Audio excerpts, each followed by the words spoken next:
संसद उद्घाटन पर विपक्ष के बहिष्कार पर सीएम धामी ने भी हमला बोला है। उन्होंने कहा कि काम रोकना तो कांग्रेस की संस्कृति है, आगे देश कांग्रेस का बहिष्कार करेगा, जनता आगे कांग्रेस का बहिष्कार करेगी। जब जब देश के अंदर आदरणीय प्रधानमंत्री मोदी जी के नेतृत्व में कोई भी शुभ कार्य होता है, कोई अच्छा कार्य होता है जिससे भारत का मान सम्मान और स्वाभिमान पूरी दुनिया के अंदर बढ़ता है, तो कांग्रेस केवल विघ्न और बाधाएं करने का काम करती है। ये इनका कल्चर बन चुका है। केवल विरोध के लिए विरोध करना इनके पास कुछ नहीं है।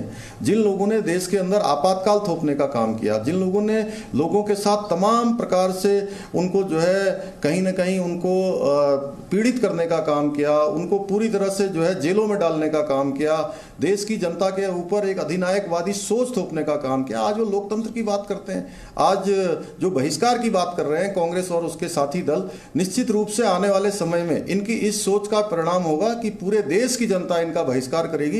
ये क्या बहिष्कार करेंगे? रविंद्र, जब आज प्रधानमंत्री अपने भाषण में पूर्ण बहुमत वाली सरकार की बात करते हैं तो ये तो समझ में आता है कि जो उनका इशारा है वो 2024 की तरफ है। भले ही विपक्ष इस कार्यक्रम में शामिल ना हो, लेकिन अपनी शक्ति सरकार यानी एनडीए जरूर दिखाएगी।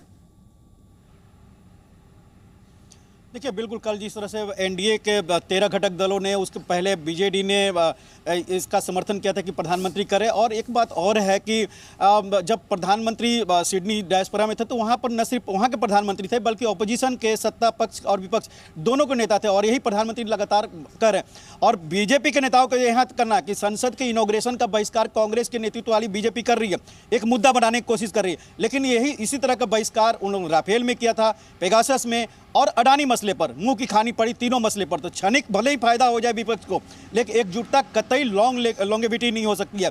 भले ही इनॉग्रेशन का वो लोग विरोध कर रहे, विपक्ष जिसा कि रामगोपाल यादव के भी सुर आपने दिखाया कि 2 दिन के अंदर ही बदल गए। विपक्षी एकता भले ही इस पर्टिकुलर इशू पर हो, लेकिन ये 2024 तक कतई नहीं चल पाएगा। इसलिए सारे विपक्षी को दलों को सोचना चाहिए कि ये संसद देश का है, इनॉग्रेशन प्रधानमंत्री कर रहे हैं, वो बीजेपी के नेता नहीं है बल्कि 140 करोड़ देशवासियों के नेता है। अगर वो इनॉग्रेट कर रहे हैं तो इसको बेवजह मुद्दा नहीं बनाना चाहिए।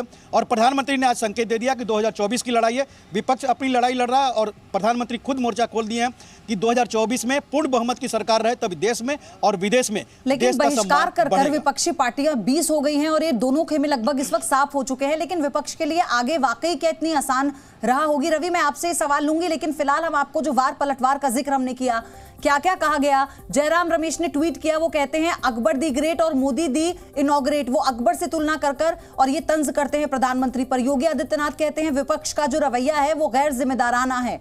और इसी के साथ पीएल पूनिया कहते हैं कि प्रचार का कोई मौका प्रधानमंत्री नहीं छोड़ते, अच्छे काम का विरोध करना आदत बन चुकी है। गौरव भाटिया ने ये पलटवार किया, ये तंज किया। तो लगातार विपक्ष के नेता, पुष्कर सिंह धामी मुख्यमंत्री हैं उत्तराखंड के, उन्होंने कहा देश कांग्रेस का बहिष्कार करेगा। और सबसे बड़ी बात यह है कि राष्ट्रपति को करना चाहिए उद्घाटन, ये अशोक गहलोत ने कहा, राजस्थान के मुख्यमंत्री। लगातार विपक्ष इसी बात को कहता है कि ये जो विशेषाधिकार है ये राष्ट्रपति का है, ना कि प्रधानमंत्री का, और कोई मौका अपने प्रचार का नरेंद्र मोदी नहीं छोड़ते हैं। रवि हमारे साथ जुड़े हैं। रवि, भले कितने बार पलटवार क्यों ना हो जाए, आप बहिष्कार कर लीजिए, लेकिन फिर आपको ये बताना होगा जनता के बीच में भी कि जो एकजुटता आप इस बहिष्कार में दिखा रहे हैं वो आगे भी है।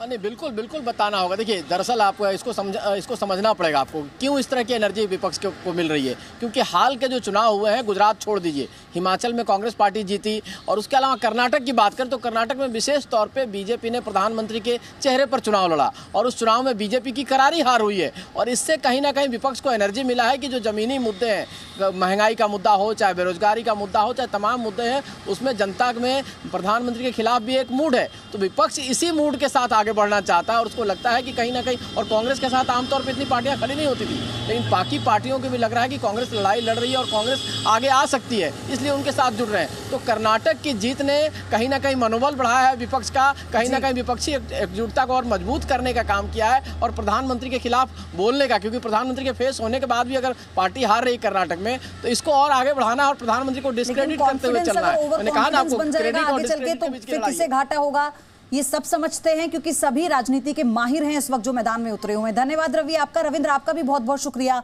आप दोनों के जरिए और जानकारी हम देंगे।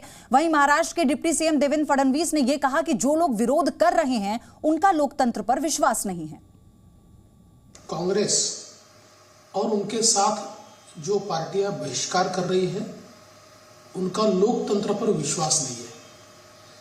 ये केवल संसद भवन नहीं है, 140 करोड़ जनता की आस्था का ये मंदिर है और नए भारत की ताकत का ये एक प्रतीक है कि 3 या 4 साल में इतना बड़ा संसद भवन भारत बना सकता है।